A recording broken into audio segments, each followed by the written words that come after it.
Hi, continuing my series on animal facts on different species so we can learn to have some respect for them and coexist. This is like part 10. This is going to be on insects, actually. We're going to cover everything from ants to grasshoppers to butterflies, honeybees, even flies, fleas, and cockroaches, and ladybugs even, which are in the family. So, let's start with ants. Ants have what's called an exoskeleton, which means they're hard on the outside and soft on the inside, kind of like we have our skeleton on the inside and soft skin on the outside. So it's called the exoskeleton. They can carry up to 15 times their body weight, typically 3 times, but that would be equivalent to us lifting up a car with our strength. So that's how strong they are. They also have communities. You have soldier ants and you have workers, and they work in amazing teams to do some sophisticated things. But they also do horrible things like humans. They actually have been known to enslave others, especially from other colonies, and use them to do work for them. They're very strong, obviously, as I said. You have fire ants, which actually can really hurt and sting people, or bite, which is to protect their colonies or protect where their habitat is. Those are called fire ants, and usually in the south or more hot regions. Most of them are harmless. They like sugary items like fruit. They're very sophisticated, actually.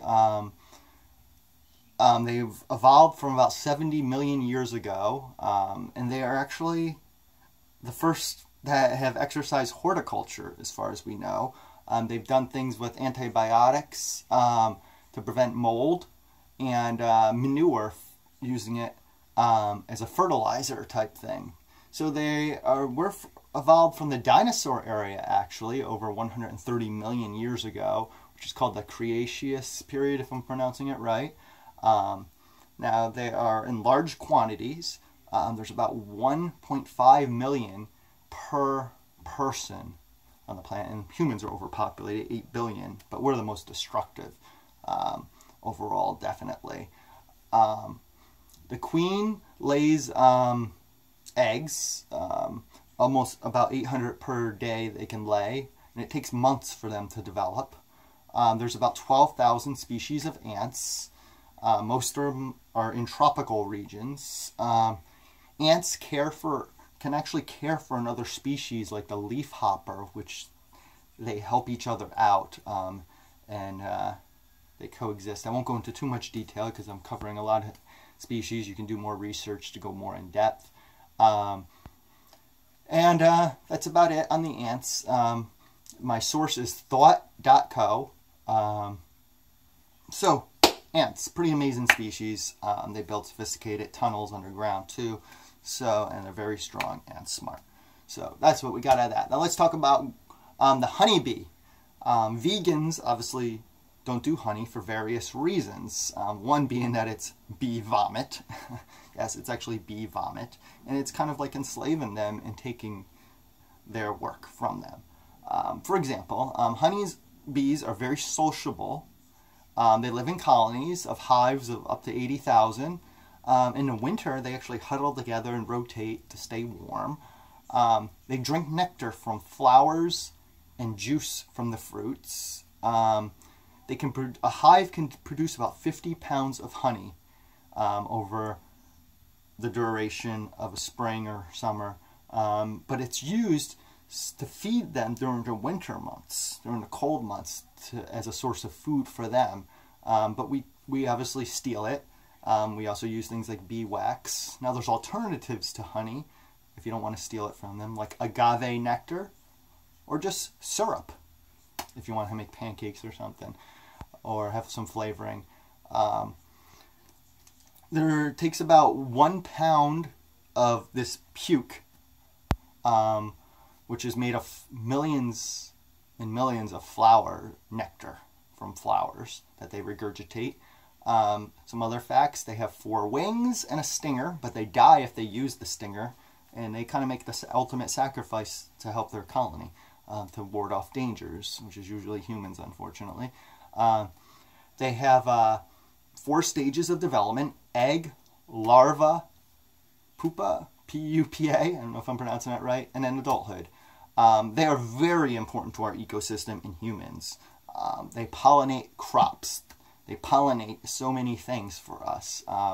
That's why when they're talking about cell phones and it could possibly causing colony collapse, it's a serious issue. Please do more research on that from multiple sources.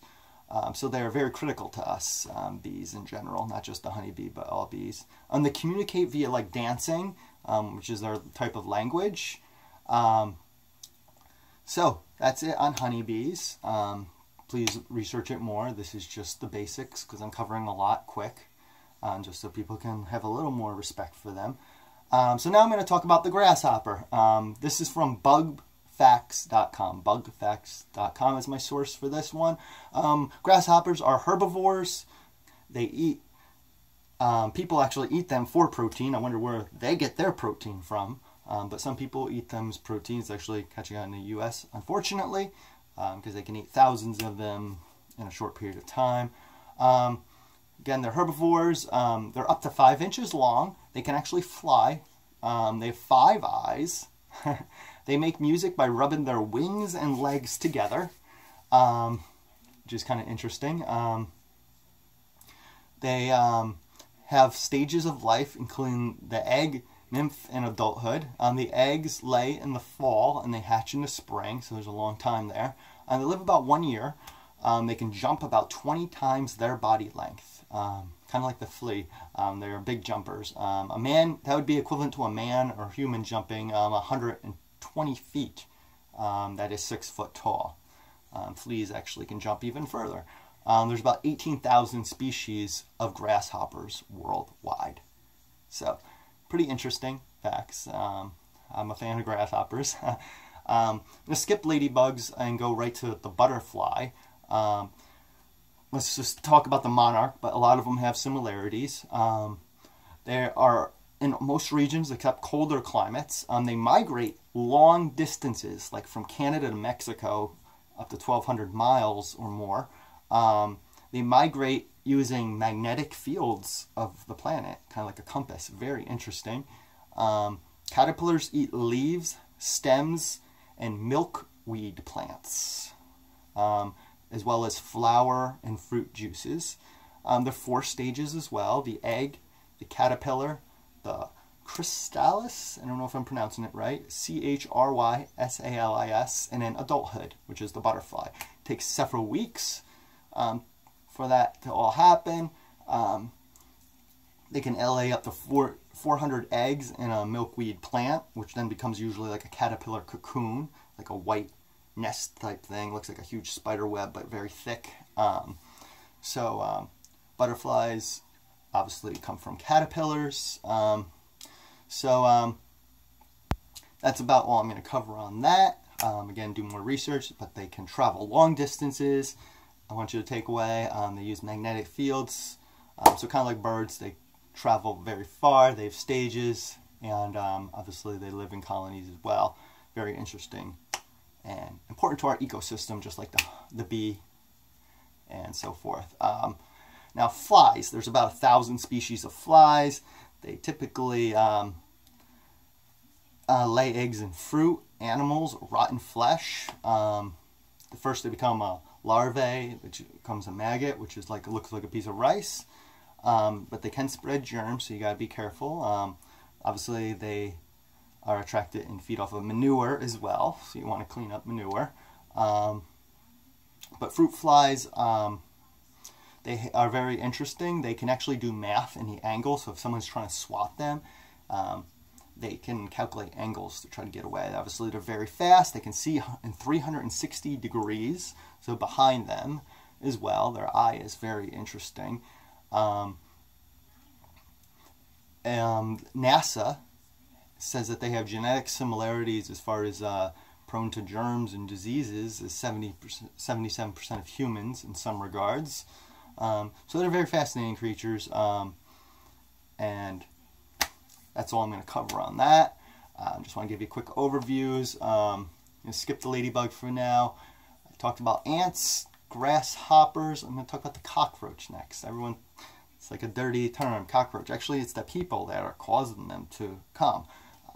Dirty people are causing so-called pests, even though I think human is the biggest pest. That is deforestation, overfishing, now fish farms like factory farms, causing so many species to be endangered. So we are the most destructive pest. And people's actions are the reason why insects are attracted. Being dirty, not taking out the trash, leaving rotten trash behind or whatever. But cockroaches, there's about 4,000 species. Most stay away from people, actually. Most want nothing to do with people. They live in forests, caves. There's only a couple species that actually live in close quarters to people. They are scavengers. They like sugary and sweet stuff. They'll eat almost anything, though. They'll eat like glue, soap, grease. So they're pretty resilient. Which is why people say if there's a nuclear war, they'll probably survive, which they've done tests on. About 10% can sustain large levels of radiation, which people can't. They can hold their breath for 4 to 7 minutes, so they're very hardy and strong. They can go weeks without food, actually. They're very important to nature.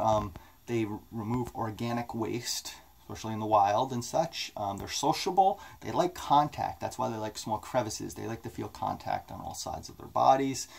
And they do live in small colonies, some multi-generational, of a dozen or more of their relatives and family. Some of them live beyond different generations. Obviously, the smaller ones we know reproduce very rapidly, the smaller ones. So you want to take care of it as soon as you can, but obviously prevention is best and most humane.